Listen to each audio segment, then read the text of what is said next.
ప్రకృతి ఒడిలో కొలువై ఉన్న ఈ కొండపై స్వయంభుగా వెలిసిన స్వామివారు భక్తులకు దర్శనమిస్తున్నారు. జయగిరి స్వయంభు లక్ష్మీ నరసింహస్వామి వారి ఆలయం. సాధారణంగా నరసింహస్వామి వారు కొండపై స్వయంభుగా వెలిసిన క్షేత్రాలను మనం చూస్తూ ఉంటాం. కానీ ఈ క్షేత్రం ప్రత్యేకత ఏంటంటే ఇక్కడ లక్ష్మీ అమ్మవారితో సహితంగా నరసింహస్వామి వారు స్వయంభుగా వెలిశారు.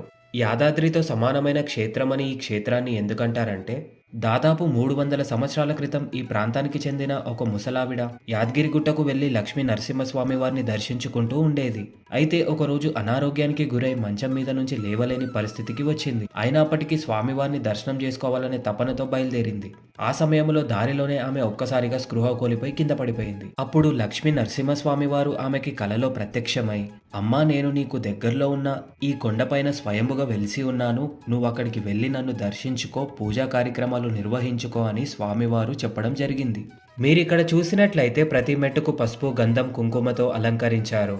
కోరికలు నెరవేరాలని కోరుకునే భక్తులు, అలాగే కోరికలు నెరవేరిన భక్తులు కూడా ఇలా మెట్లని అలంకరించి స్వామివారిని దర్శించుకుంటారు. మీరిప్పుడు చూస్తుంది ఉత్తర ద్వారానికి వెళ్లే దారి ప్రస్తుతం క్లోజ్ చేస్తుంది. అడవి మధ్యలో ఉన్న ఆలయం కావడంతో ఇక్కడి చెట్లకు కూడా 100 ఏళ్ల చరిత్ర ఉంది. ఈ టెంపుల్ యొక్క లొకేషన్ వీడియో డిస్క్రిప్షన్ లో ఉంది.